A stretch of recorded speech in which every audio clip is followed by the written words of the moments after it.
ഇന്നത്തെ നമ്മളുടെ വീഡിയോ എന്തെന്ന് വെച്ച് കഴിഞ്ഞാൽ 40,000 രൂപയ്ക്കുള്ള ഒരു ഫുൾ പീസ് സെറ്റപ്പാണ്. കാര്യം കഴിഞ്ഞൊരു കമ്പ്യൂട്ടർ പോസ്റ്റിൽ 40,000 രൂപയ്ക്ക് ഫുൾ പീസ് സെറ്റപ്പ് വീഡിയോ വേണമെന്നാണ് ഒരുപാട് പേര് ആവശ്യപ്പെട്ടിരിക്കുന്നത്. ബാക്കി കമ്പ്യൂട്ടർ പോസ്റ്റ് പറഞ്ഞിരിക്കുന്ന കാര്യങ്ങളും എന്തായാലും നമ്മൾ അടുത്ത വീഡിയോയിൽ ചെയ്യും. എന്തായാലും നമുക്ക് ഇന്നത്തെ വീഡിയോയിൽ 40,000 രൂപയ്ക്ക് ഒരു ഫുൾ പീസ് സെറ്റപ്പ് നമുക്ക് എന്തൊക്കെ അതിനകത്ത് കാട്ടിക്കൂട്ടാമെന്നും അതുപോലെ തന്നെ ഭാവിയിൽ അതിനകത്ത് എന്തൊക്കെ കുത്തിക്കയറ്റി അപ്ഗ്രേഡ് കൂടെ ചെയ്യാമെന്ന് ഈ വീഡിയോയിൽ നമുക്ക് നോക്കാം. അപ്പോൾ കുറേ പേരൊക്കെ ചോദിക്കുന്നത് PC ബിൽഡ് ഒക്കെ ചെയ്യുമോ? അപ്പോൾ PC ബിൽഡിൻ്റെ കാര്യങ്ങളൊക്കെ നമുക്ക് എന്തായാലും ഇൻസ്റ്റാഗ്രാമിൽ DM ചെയ്തിരുന്നാൽ മതി. അപ്പം നമുക്ക് എന്തായാലും അവിടെ നോക്കാം. അപ്പം നമുക്ക് 40,000 രൂപയുടെ PC ക്കകത്ത് എന്തൊക്കെ കുത്തിക്കയറ്റാൻ നമുക്ക് നോക്കാം. ആദ്യം തന്നെ ഈ ഒരു PC ക്കകത്ത് ഉപയോഗിക്കാൻ പോകുന്ന പ്രൊസസ്സർ നോക്കുകയാണെങ്കിൽ AMDയുടെ RYZEN 5 4650G എന്ന് പറയുന്ന ഒരു 6 കോർ 12 ത്രെഡ് വരുന്ന ഒരു പ്രൊസസ്സർ നമുക്ക് ഇതിനകത്ത് ഉപയോഗിക്കുന്നതാണ്. അടുത്തതിനകത്ത് വരുന്ന ബേസ് ഫ്രീക്വൻസി എന്ന് പറഞ്ഞാൽ 3.7 ടെർബോ വരുന്നത് 4.20 GHz ആണ്. പിന്നെ നമുക്കിതൊരു APU പ്രൊസസ്സറാണ്. അതുകൊണ്ട് തന്നെ നമുക്ക് ഇതിനകത്ത് ഇൻബിൽഡ് Vega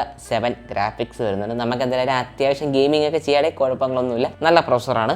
അപ്പോൾ ഇതിനകത്ത് നമുക്ക് അത്യാവശ്യം കൂളിങ്ങും കാര്യങ്ങളൊക്കെ ഇട്ട് കൊടുത്തേ പറ്റത്തുള്ളൂ. അതുപോലെ തന്നെ ഇതൊരു OEM പ്രൊസസ്സറാണ്, നമുക്ക് ഇതിനകത്ത് കൂളർ കിട്ടുന്നതല്ല. അതുകൊണ്ട് നമുക്കൊരു കൂളർ മാസ്റ്ററിൻ്റെ ഹൈപ്പർ T20 അല്ലെങ്കിൽ ഒരു ഡീപ്പ് കൂളിൻ്റെ ഒരു എയർ കൂളർ ഇതിനകത്ത് ആഡ് ചെയ്ത് കൊടുക്കാം. അത്യാവശ്യം നല്ല തണുപ്പൊക്കെ കിട്ടും. പ്രൊസസ്സർ എന്തായാലും ഇരുന്ന് ചൂടാവുന്നതല്ല. അതുകൊണ്ട് നമുക്ക് അത്യാവശ്യം തണുപ്പിക്കാൻ വേണ്ടി ഒരു എയർ കൂളറെ ആഡ് ചെയ്യാം. അടുത്തതിനകത്ത് നമുക്ക് മദർ ബോർഡ് ഉപയോഗിക്കുന്നതെന്ന് പറഞ്ഞാൽ ഒരു MSIയുടെ B450 Pro മദർ ബോർഡിനകത്ത് യൂസ് ചെയ്യാം. എന്തൊരു B550 എന്തിടെ യൂസ് ചെയ്യാത്തതെന്ന് കുറച്ച് പേര് ചോദിക്കും. B550 നമ്മൾ PCI Gen 4 ഒക്കെ വേണമെന്നുള്ളവർക്ക് എടുത്താൽ മതി. എന്തായാലും പ്രൈസ് കുറച്ച് കൂടുന്നതായിരിക്കും B550 എടുത്താൽ. B450 മതിയുടെ ഇതിന് അത്യാവശ്യം B450 നമുക്ക് നല്ല പെർഫോമൻസ് കിട്ടും. വലിയ പെർഫോമൻസ് വ്യത്യാസങ്ങളൊന്നും വരാൻ പോകുന്നില്ല. B550 B450 ഒക്കെ എടുത്തെന്ന് വിചാരിച്ച് കുഞ്ഞ് പെർഫോമൻസ് വ്യത്യാസം വരത്തുള്ളൂ. അപ്പോൾ എന്തായാലും നമുക്ക് B450യുടെ അത്യാവശ്യം നല്ല VRAM ഉള്ള ഒരു മദർ ബോർഡാണ് MSIയുടെ. ഇതിനകത്ത് 4 RAM സ്ലോട്ട് വരുന്നുണ്ട്, M.2 Nvme സ്ലോട്ടൊക്കെ വരുന്നുണ്ട്. അപ്പം അങ്ങനെയൊക്കെ നോക്കുകയാണെന്നുണ്ടെങ്കിൽ ഈ ഒരു വിലയ്ക്ക് നല്ലൊരു സാധനമാണ്, കുഴപ്പങ്ങളൊന്നുമില്ല, മേടിക്കാൻ പറ്റിയ അത്യാവശ്യം നല്ലൊരു മദർ ബോർഡാണ്. അപ്പം നമുക്ക് എന്തായാലും അടുത്തതിനകത്ത് 16 GB RAM 2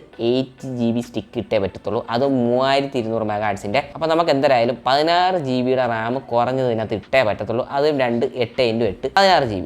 പിന്നെ എന്തായാലും വെച്ച് കഴിഞ്ഞാൽ അതിനകത്ത് സ്റ്റോറേജിന് നമുക്കൊരു 500 GB കിങ്സ്റ്റണിൻ്റെ M.2 Nvme ഇടാം. അത്യാവശ്യം നല്ല ഒരു കുഴപ്പമില്ലാത്തൊരു M.2 Nvme ആണ്. നിങ്ങൾക്ക് ഹാർഡ് ഡിസ്ക് ഒന്നും ഇടാൻ പറ്റൂല എന്നൊക്കെ ചിന്തിക്കുന്നവരുണ്ടാവും. ഹാർഡ് ഡിസ്ക് ഒക്കെ ഇടാതെ അത്യാവശ്യം നല്ല ഹാർഡ് ഡിസ്ക് ഒക്കെ ഇടാൻ കുഴപ്പമൊന്നുമില്ല. ഹാർഡ് ഡിസ്ക് നിങ്ങളുടെ കയ്യിൽ നേരത്തെ ഉണ്ടെങ്കിൽ നിങ്ങൾക്ക് എടുത്തിടാം, അല്ലാതെ നിങ്ങൾ മേടിച്ചിട്ടാണെന്നുണ്ടെങ്കിൽ അഡീഷണൽ പൈസ ആവുന്നതായിരിക്കും. അപ്പോൾ നമുക്ക് എന്തായാലും തൽക്കാലത്തേക്ക് 500 മതി, അത്യാവശ്യം നല്ല കാര്യങ്ങളൊക്കെ നടക്കും. പിന്നെ ഇതിനകത്ത് പവർ സപ്ലൈ എന്ന് പറയുന്നത് ഒരു 550 വാട്ടിൻ്റെ ഒരു പവർ സപ്ലൈ മതി. നമുക്ക് ഭാവിയിലേക്ക് ധാരാളമാണ്.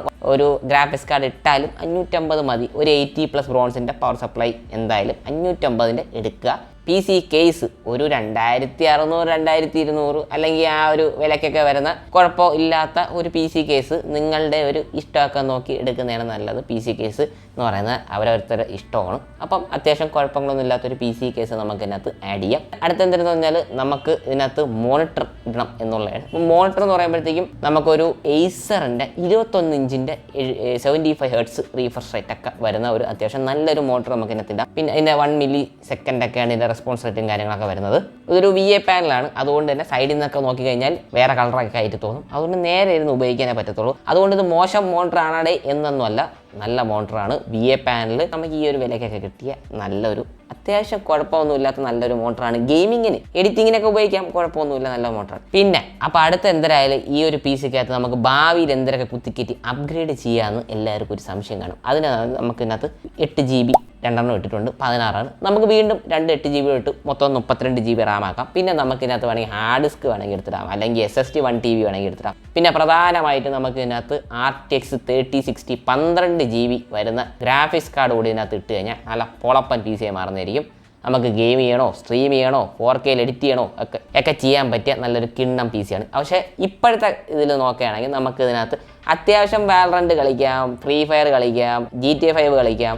ഇതൊക്കെ അത്യാവശ്യം കുഴപ്പമില്ലാതെ ഈ ഒരു ഗ്രാഫിക്സ് കാർഡ് ഇല്ലാതെ അത്യാവശ്യം ഓടും, കുഴപ്പങ്ങളൊന്നും ഇല്ല. പിന്നെ നമുക്ക് അടുത്തത് ഇതിനകത്ത് എഡിറ്റിംഗ് ഒക്കെ നോക്കുകയാണെന്നുണ്ടെങ്കിൽ ഒരു 4K ഒന്നും എഡിറ്റ് ചെയ്യാൻ പറ്റൂല. നമുക്ക് അത്യാവശ്യം ഒരു 1080pയിലൊക്കെ എഡിറ്റ് ചെയ്യാം, ഒരു ഫിലിമോറയിലോ പ്രീമിയറിലൊക്കെ എഡിറ്റ് ചെയ്യാൻ കുഴപ്പമില്ല. ഫോട്ടോഷോപ്പൊക്കെ നല്ല കിണ്ണായിട്ട് ഓടും, കുഴപ്പമൊന്നുമില്ല. അപ്പോൾ ഗ്രാഫിക്സ് കാർഡ് ഇല്ലാതെ ഇങ്ങനെ ഇപ്പോഴത്തെ ബിൽഡിൽ ഇത്രയൊക്കെ ഓടുള്ളൂ. ഗ്രാഫിക്സ് കാർഡ് ഇട്ട് കഴിഞ്ഞാൽ സ്ട്രീമൊക്കെ അല്ല പൊളപ്പനായിട്ട് സ്ട്രീം ചെയ്യാം, 4Kയിലൊക്കെ ഇട്ട് എഡിറ്റ് ചെയ്യാം, ഒരു കുഴപ്പമില്ല.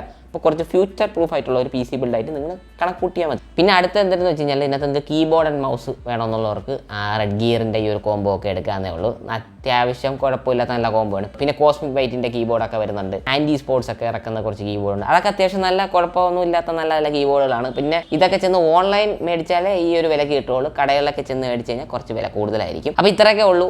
ഒരു 40,000 രൂപയ്ക്ക് നമുക്ക് തട്ടിക്കൂട്ടി ഉണ്ടാക്കാൻ പറ്റിയ നല്ല ഒരു അത്യാവശ്യം കുഴപ്പമില്ലാത്ത ഒരു PC നിങ്ങൾക്ക് ഗെയിമും എഡിറ്റിംഗ് ഒക്കെ ചെയ്യാൻ പറ്റിയത്. അപ്പോൾ എന്തായാലും നിങ്ങൾക്ക് ബാക്കി എന്തെങ്കിലുമൊക്കെ ഉണ്ടെങ്കിൽ നിങ്ങൾ ഇൻസ്റ്റയിൽ DM ചെയ്തിരുന്നാൽ മതി. ലിങ്ക് ഡിസ്ക്രിപ്ഷനിൽ കൊടുത്തിട്ടുണ്ട്. അപ്പം നമുക്ക് എന്തായാലും അടുത്തൊരു വീഡിയോ കാണാം. അതുവരെത്തേക്കും